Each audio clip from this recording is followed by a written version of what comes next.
All right, hello everybody. Welcome to MORE-VILLE, Orville, the podcast that reviews the Orville. I'm Mike L, and I'm joined by G.I. Julie. Hello. Hello. And Champ Ian. Mike L, G.I. Jolie. I hope the two of you are having a wonderful evening. So yeah, we're going to talk about episode 11 of the Orville. And this is New Dimensions, featuring mainly the character of LeMar. Ian, hopefully your memory serves you well tonight. Hopefully. I've got my actual Orville notes in front of me this time. Oh. So, New Dimensions.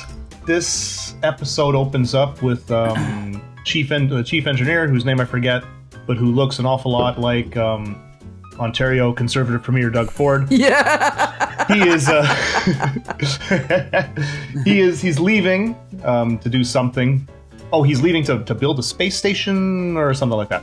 So they've got to find a new chief engineer, and it turns out that Yaphet is next in line for the job. Mm-hmm. Now, this is all happening at the chief engineer's going away party, where LeMar and Malloy have a little, they play a little practical joke on Yaphet, and they steal a piece of his gelatinous body, and they hide it at the party, and they wait for him to notice. And it doesn't take long for him to notice. He runs to Claire Finn, and he says he's not feeling quite well. He thinks that a part of himself is missing. He doesn't know exactly where this part of himself might be. He can sense that it might be somewhere somewhere dark and wet. Moments later, Bortus joins them in the sick bay, and he has some sort of gastrointestinal distress. And it doesn't take long for them to put two and two together. It turns out that Bortus has eaten this piece of Yaphet. Mm-hmm. Now, in one of the most disturbing scenes that I've seen on the Orville to date, Yaphet goes inside and reaches down through Bortus's mouth into his stomach and roots around until he finds this piece of himself.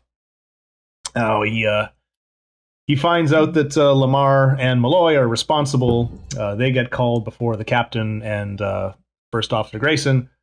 They are put on reports, and as Kelly is putting something onto LeMar's permanent record, she makes a startling discovery. This discovery is that he is actually a secret genius, Yes. and not the slacker that we all have known him to be the entire show up until now.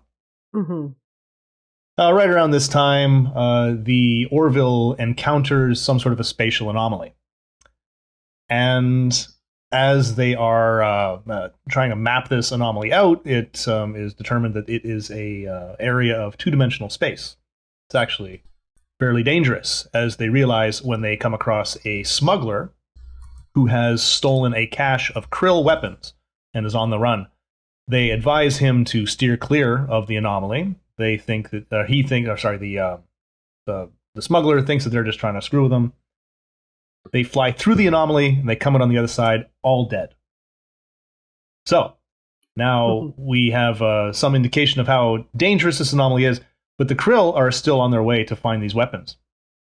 The Orville decides, hey, why not hide inside this anomaly? So they wrap themselves up in some sort of subspace bubble. They hide in this two-dimensional space, where we are treated to all sorts of interesting special effects. What happens from here? They put LeMar in charge of this team because they want to coax out his abilities. This results in some conflict with Yaphet, who is next in line for the chief engineer job. He thinks he's going to lose it to LeMar. Yaphet gets into some trouble by suggesting something that nearly gets the ship blown up. LeMar, he comes to his rescue when the rest of the crew are giving Yaphet a hard time about it, so he sticks up for him. Mm-hmm. So they're friends again. LeMar saves the day. They tow the ship out of the anomaly when things go sideways, and LeMar gets the job he never wanted, and at the end of the episode seems very happy with it. And that's that from what I can recall. Yeah. You know, Another episode I didn't really remember seeing, even though I just watched it. But I will say I love the special effects of them entering the 2-dimensional, space or whatever. Very unique. Yeah, I mean, you could say that it was kind of Tron-esque, but who cares? Why not, right? Like, if you're gonna do it, how else are you gonna do it? I thought it looked great. It was something I hadn't really seen before, so I absolutely loved it. I wish there was more of that in Star Trek, right? It was just great. And then also the shot of like the other alien's ship kind of going into the dimension and compressing and then coming back out. I thought that was really cool. Mm-hmm. But overall, yeah, again, unfortunately, I'm not sure if this was on purpose, but just like last week's episode we reviewed, this one was another one I didn't really remember, so it didn't really stick with me that much. Again, possibly because LeMar is my least favorite character. Mm-hmm. So that's probably why it just didn't really do much for me. Jolie, what do you think? It's so weird because, like, I want to like LeMar's character. And then they make him do things that make his character unlikable. Like, make him come from a farming community where everyone's like a Luddite. So he doesn't want to appear smart. Mm-hmm. So he's just been playing stupid this whole time. But obviously, at some point in his life, the jig was up because he's sitting on a star ship. Right. There's something else that bothered me about that's right.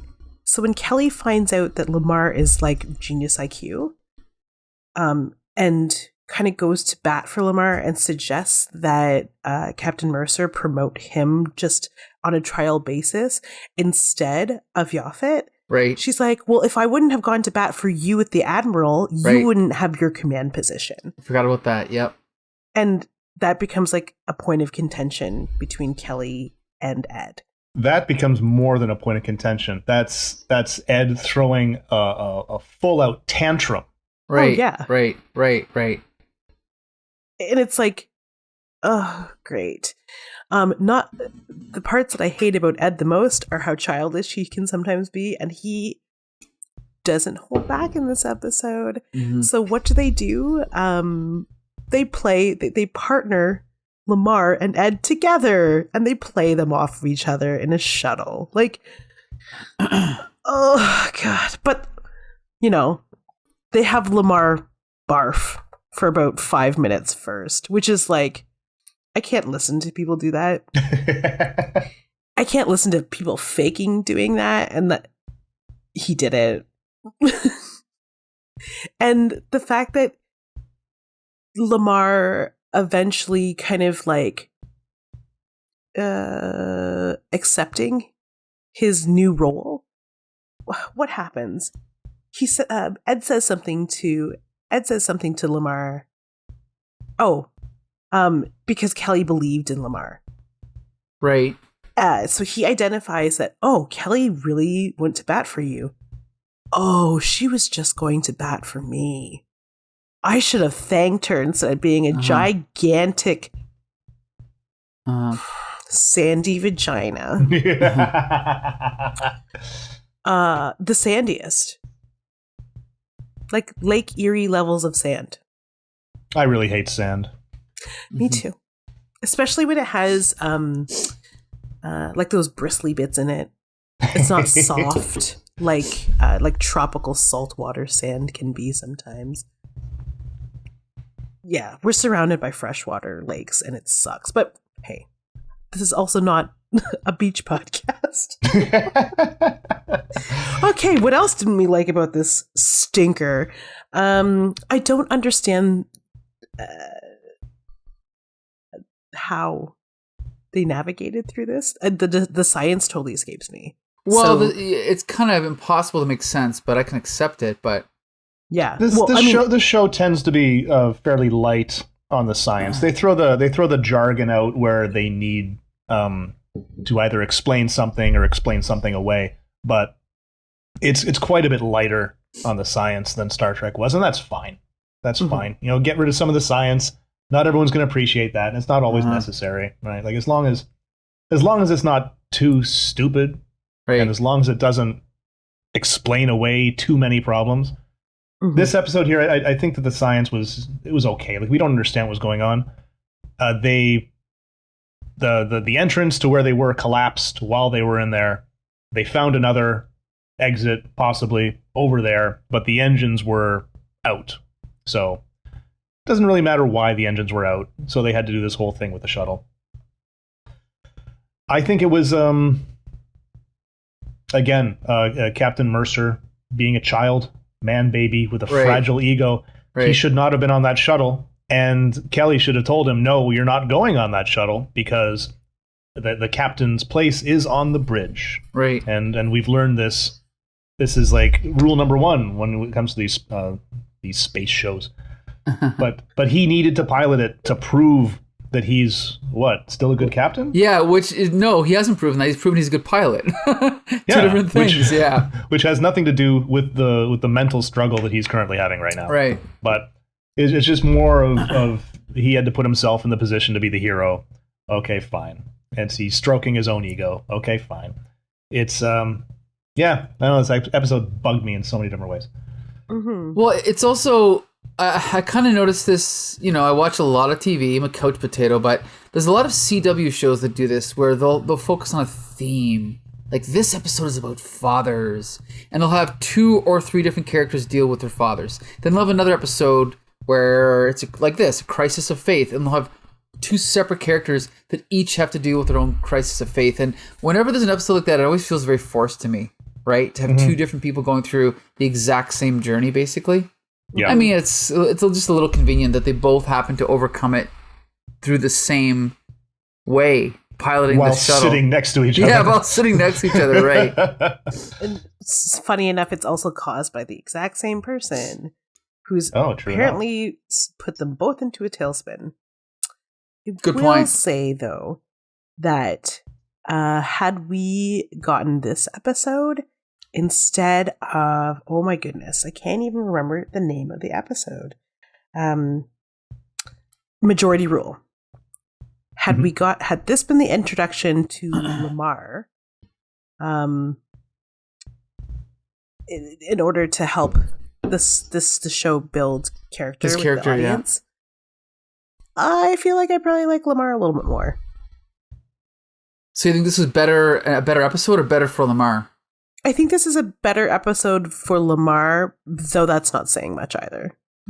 This episode, when you look back at Majority Rule, it makes that scene with him dancing on the statue even more irritating, right? Because not only do we now look at that episode thinking, oh, he's a Union officer, he should know better than to seductively dance with this statue, but now he's a genius Union officer, so he really should know better than to seductively dance with the statue.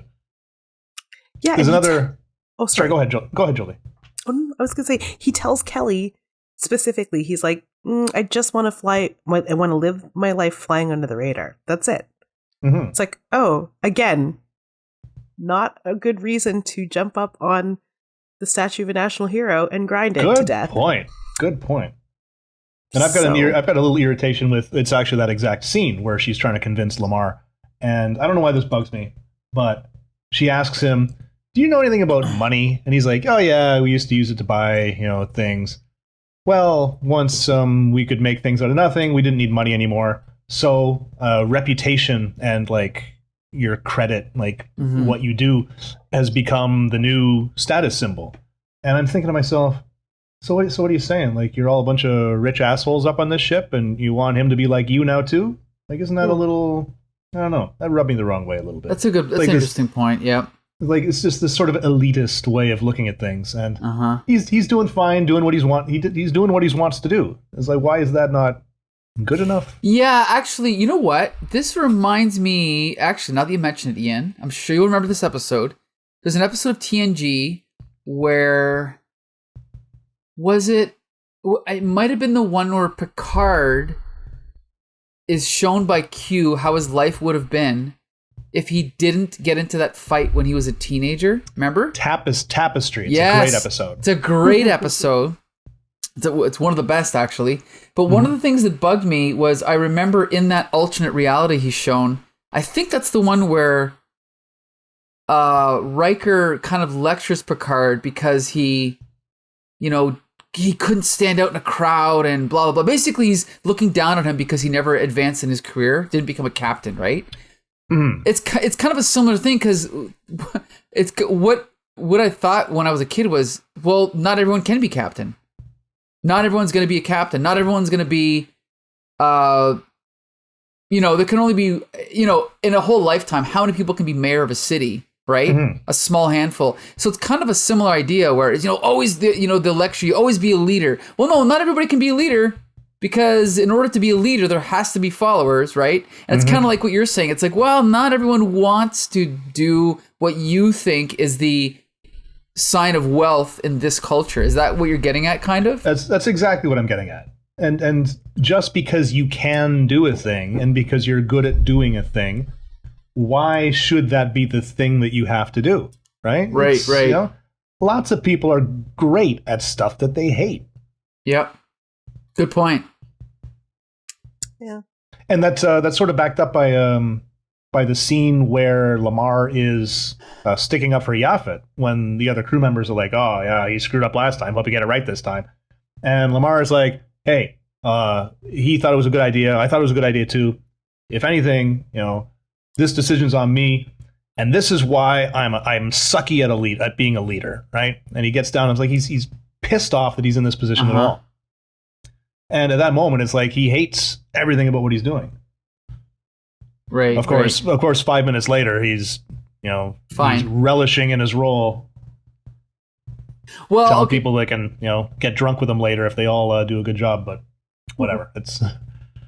Well, here's the thing is I think one critic pointed out that this was an amateur writing example of, okay, well, this character's not really going anywhere. So let's just write in this little revelation that, oh, he's a genius and we didn't even realize it. Like, it kind of reminds me when I would work at like certain jobs I used to work at, like Blockbuster and like Taco Bell. And they'd be like, wait, you have a university degree? Yeah? Did you read my resume before you hired me? It's like, how could they not pick up on the fact that he's a genius or whatever word they use for him? It just seems I could excuse that in the context of the show, just because he was already a member of the crew when Ed was hired on as captain, and then Kelly came on after him. So it's plausible that nobody knew, but it is a bit of a dereliction of duty to not in retrospect go over your crew personnel files just to see who you got. Right. G.I. Julie, any other thoughts? I thought their conversation, Kelly and Ed's conversation in the mess hall, was interesting. He talks about a book called Flatland. Yes, which I want to read now. Well, apparently they adapted this into a movie several times. Really? Yeah. And the most recent adaptations are like from the mid 2000s, like 2007. This is the cast, or the voice actors, I should say. Martin Sheen, Kristen Bell, and Tony Hale. How did this fly under the radar? Really? Wow. Yeah, and apparently it was like, it was critically panned. It's only 34 minutes. It's not panned. It's just, I mean, it's about a two-dimensional object awakening, and then it's like also like a love story, but where it wasn't successful as a short film, apparently they use it to teach math in school. Really? Yeah, those like cloudy days when you're inside. Mm-hmm. It's insane, the list of characters, or the list of people who are involved in this film. I tried to find it to watch it, and I couldn't find it. Plus, it was like 3 a.m. and I was like, go to bed. But it's spawned a sequel called Flatland 2, Sphereland. So obviously, just like this crew, they jump into a third dimension potentially. And in the new film, Kate Mulgrew is one of the voices. Really? And Danica McKellar, as well as Daniel Pudi. But like, it's just like insane. I get it. a lot of these shows or a lot of the episodes are total ripoffs. Like apparently he ripped off big time an episode of Voyager where like B'Elanna tries to convince Janeway that she should be the chief engineering officer. It may have been just like plotted exactly like a Voyager episode, but the amount of like the Easter eggs and the detail and the care that Seth MacFarlane has and that he inserts into this little world really shows you that he loves Star Trek and science fiction and like doing the Orville right. You know, Sorry, go ahead. No, go ahead. You know, this is kind of a tangent, but again, I'm going to give a shout out to Red Letter Media, not that they need it from us, but one of the things they pointed out about, and I don't want to keep picking on Discovery, but I'm also going to mention the J.J. Abrams movies, and I'm going to mention the TNG movies, which I was never a huge fan of. Those movies seem like they were written by people that don't like Star Trek. And the same goes for Discovery, and the same goes for, I think, even Picard. Mm-hmm. These are written by people that don't understand. Not only do they not understand what Star Trek is about, they don't. If they do understand, they don't like it, and they're not trying to replicate it. Are you saying that in the sense that they don't like they dislike it, or they just don't? I think like it? Okay, let's put it this way. When I found out that a guy named Bryan Singer was directing an X-Men movie, in my naivete in 1999, I thought, oh, like me, Bryan Singer has been dreaming about this opportunity his entire life, and now he's going to get to do an X-Men movie because he's a big comic book fan. Not true. Bryan Singer was a director that had assignments dropped on his desk every day, and one of the ones that came across his desk was X-Men. And he did what he did with it, and I'm not going to talk about his personal life, but I'm going to say he did some good things with it, but most of the things he did with it I didn't like. But it's very obvious from what he did with it, he had never read an X-Men comic, and that's true, he hadn't. Now, the feeling I get from Discovery and Picard is these are written by people that have never watched TNG, and if they did, they didn't like it or appreciate it or understand it. But Seth MacFarlane loves Star Trek. And it's not a matter of memorizing continuity and memorizing trivia. It's he likes it, he understands it, he knows what makes it work, and he's trying to replicate it, right? And I don't know where I was going with that, but I will say that we'll get our boosters. Yeah, exactly. There you go. That's a little commercial for you there. But I don't know. I think it's like, okay, why is it such a bad thing to love a beloved franchise? Here's another one. Zack Snyder makes Man of Steel. He makes Superman a murderer. Some people defend it. I hate it. People accuse me of being an old man yelling at a cloud, blah, blah, blah. What's wrong with embracing the original franchise? Like, if you're going to make a Star Wars movie, make it Star Wars. If you're going to make Superman, make it Superman. If you're going to make Star Trek, make it Star Trek. What's wrong with Star Trek being utopian and bright and positive and hopeful, right? Like, I don't understand what's wrong with that. So there's nothing wrong with that at all, and I agree completely with what you're saying. I also understand the need to make things interesting and to move in new directions. However, something like Discovery, something like Picard, in my opinion, fails miserably at that. Again, you're watching Deep Space Nine. I think that is a fantastic example of how to change gears and go in a different direction while still maintaining a cohesive universe that still exists in the bright, optimistic Star Trek universe. However, they just happen to be in a dark, unexplored corner of it. Yes, making the best that they making do the best they can with what little they have.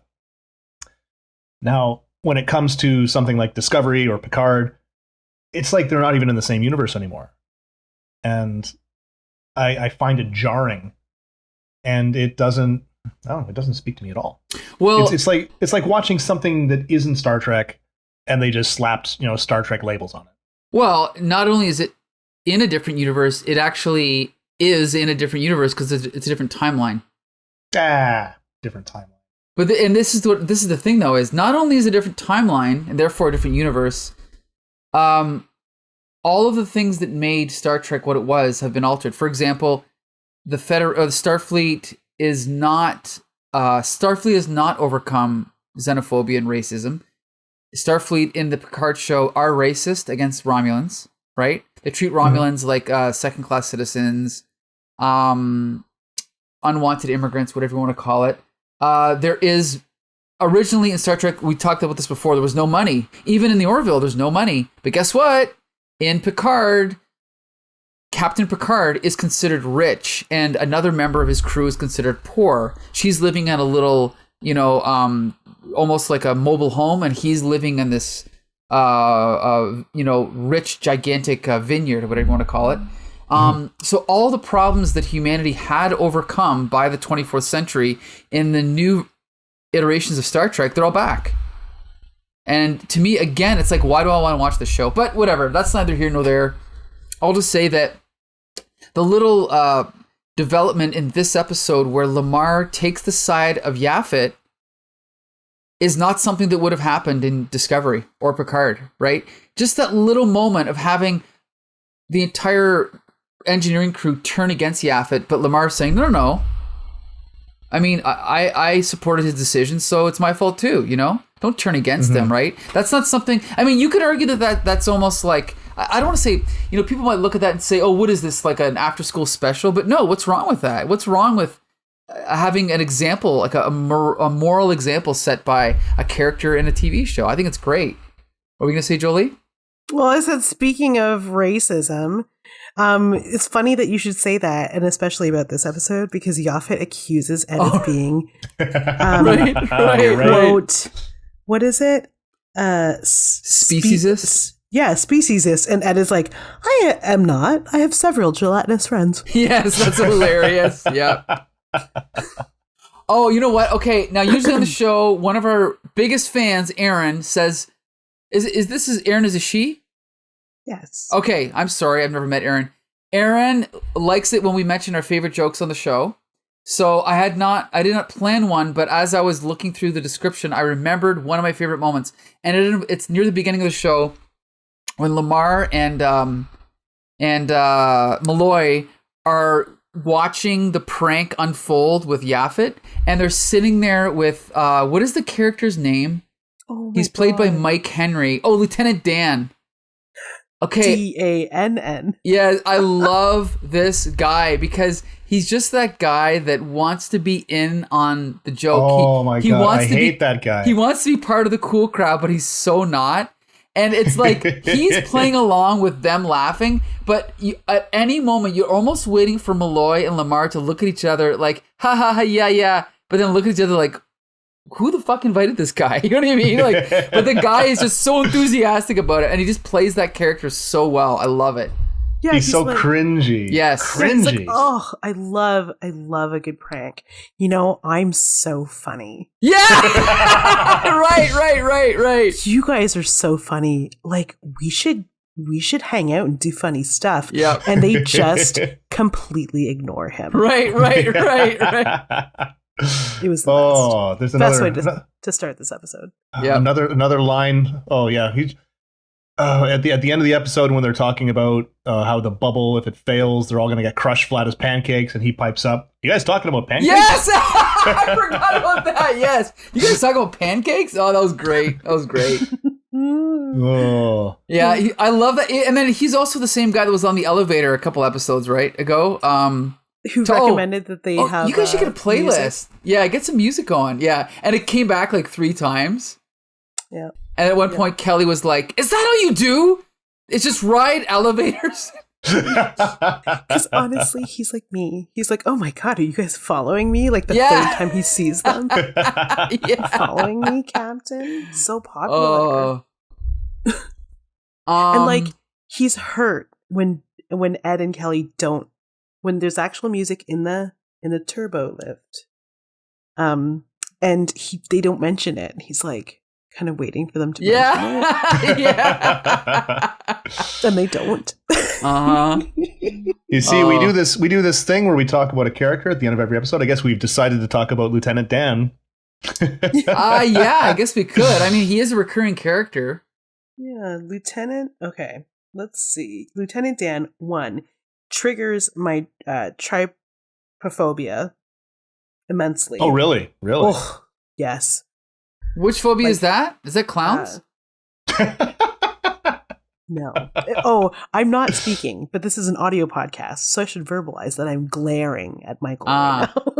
Oh, I think people can hear the glare through the podcast. Yes. Oh yeah. His skin has like a pattern that's like holes. Oh yes. Oh, okay. Ugh. Anyway, Yep. it's really cool. I love that they have another alien, not a gelatinous one, not a Mocklin, but just like another, whoever. Mm-hmm. And that's it. I mean, we don't get much more of him until I think season 2. Okay, I just found out a little piece of trivia. Apparently, in between, in the what's it called, the lull in between seasons 2 and 3, Mike Henry started a show on Instagram called the Mike Henry Show, and it's just him interviewing people from the Orville. So now I have to watch this. Yes. Wow. Okay. Anyway, so yeah, I mean, as a comic relief supporting character, he's one of my favorite characters. And I gotta say, by Star Trek standards, his makeup is pretty freaking good. Yeah. Absolutely. Yeah, like absolutely. If he was on Star Trek, he would fit right in, right? Mm-hmm. It's a lot of effort to do for a character that's just comic relief. Right, I agree. Anything else to say about this episode? Again, probably my least. Well, now it's my new least favorite. Yeah. Ian, what were we gonna say? Another fantastic Bortus line though, when they're hanging out at the doctor's office and Yaphet's got to go and reach inside him. Bortus snaps, "I will not allow you inside me." Yeah, yeah, yeah. Of course, it had to be Bortus, right? Of course. Yeah, that was funny. He's like, well, I gotta go in there, pick a hole. Yeah. Oh, yeah. That's right. That was good. But I will say, I want to reiterate, I did love the special effects in this episode when they entered the 2-dimensional space or whatever. That was great. Agreed. Yep. That was great. Okay, there you go. If you're listening to this podcast, you've already discovered it, so you can listen to the same place. But if you don't want to, go to www.comicbooksyndicate.com. You can find all the episodes of of MORE-VILLE Orville, which reviews every episode of the Orville in chronological order. You can also find our other podcasts on there. Here Comes the Spider-Cast, Flea Market Fantasy, and Full Volume. So yeah, I want to thank G.I. Jolie and Champion for joining me this week. I'd like to thank you for having me. All right. Thank you very much. Yes, absolutely. And that's it. I guess we'll see you guys next week, right? Yeah. Or next episode. Until then. This is more where that came from.